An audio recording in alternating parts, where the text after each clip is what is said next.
જોહાર મિત્રો માસદા ડાંગ લોકસભાના ઉમેદવાર અનંત પટેલને હવે મુસ્લિમોનો પણ સપોર્ટ મળી રહ્યો છે અને મુસ્લિમો જાહેર કર્યું છે કે મુસ્લિમો 100% મતદાન કરશે. વત્તા એમને એમના એરિયાના રજપૂતો અને બીજા અન્ય સમાજનો પણ હવે સપોર્ટ મળી રહ્યો છે.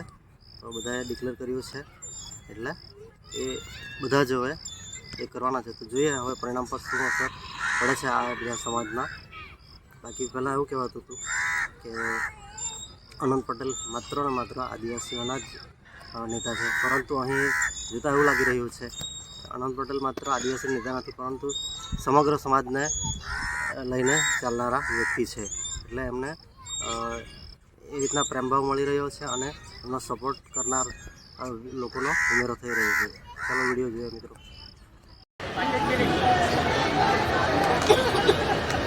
સ્ટેજ પર બિરાજમાન તમામ મહાનુભાવો અને સામે જે મેદની હું જોઈ રહ્યો છું, તો મને તો આજે જ અનંતભાઈની જીત લાગે છે.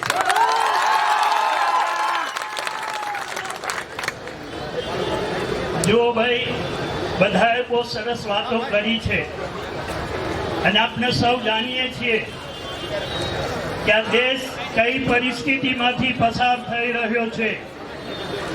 આ દેશની લોકશાહી ખતરામાં છે.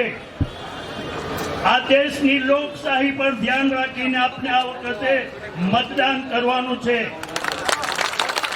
અને એને માટે તમામે સજાગ થવાનું છે કે આપણે આ દેશનું બંધારણ, આ દેશની લોકશાહી બચાવવાની છે અને આ દેશમાંથી નફરતને મિટાવવાની છે. રાહુલે શું કર્યું? કાશ્મીરથી કન્યાકુમારી માટે શા માટે પગપાળા ગયો? મણિપુરથી મુંબઈ સુધી શા માટે ચાલ્યો? નફરતને મિટાવો, આપસમાં મોહબ્બતને કરો. હિન્દુ અને મુસલમાન એક થઈ જાઓ, મોહબ્બત રાખો. જે લડાઈ લડાવવાની વાત કરે છે એને મિટાવો. આ દેશને ઊંચે લઈ જવા માટે હિન્દુ અને મુસલમાનોએ આઝાદીની લડાઈમાં એક સરખો ભાગ ભજવેલો છે અને આ દેશને આઝાદી અપાવેલી છે. એ આઝાદીને ટકાવી રાખવા માટે આપણે સૌએ એક થવાનું છે અને આ દેશને આગળ લઈ જવાનો છે. આ દેશને બચાવવાનો છે. ભારત મારો દેશ છે.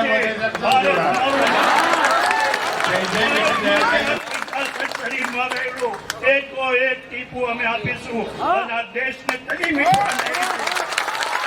એટલે આજે આ સ્ટેજ પરથી ખાતરી આપું છું કે આ વિસ્તારના તમામ મુસલમાનો 100% મતદાન કરશે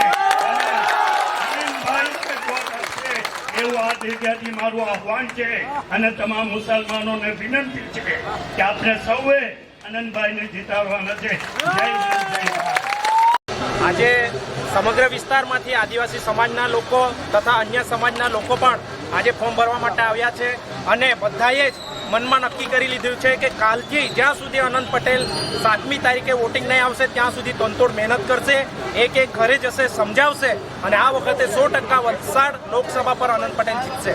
સંદેશો છે આ લોકો 400 પાર કરવાની વાત કરે છે. આપણા લોકોએ સમજી જવું જોઈએ 400 પાર કરીને સંવિધાન બદલવાની વાત કરે છે, પણ એ મૂર્ખા લોકોને એ ભાન નથી. આ સંવિધાન બદલવાની વાત કરશે, અમારા બાપે જે અમને સંવિધાન આપેલું છે ને અમારો ઇતિહાસ બદલવાની વાત કરશે ને તો અમને એ લોકોનો ઇતિહાસ નહીં ભૂગોળ બદલતા પણ વાર નહીં લાગશે. પાર તાપી રિવરલિંક યોજના, ભારતમાલા, નેશનલ છપ્પન, ગુડ સ્ટેન્ડ પ્રોજેક્ટ અને વિદ્યાર્થીઓનો પ્રશ્ન હોય, આશા વર્કર બહેનોનો પ્રશ્ન હોય, ડ્રાઈવરોનો પ્રશ્ન હોય, દરેક અન્યાય સામે અનંતભાઈ લડ્યા છે. આ અનંતભાઈની લડાઈ નથી, આ અન્યાય સામેની લડાઈ છે અને અન્યાય સામેની લડાઈ અમે જીતીશું.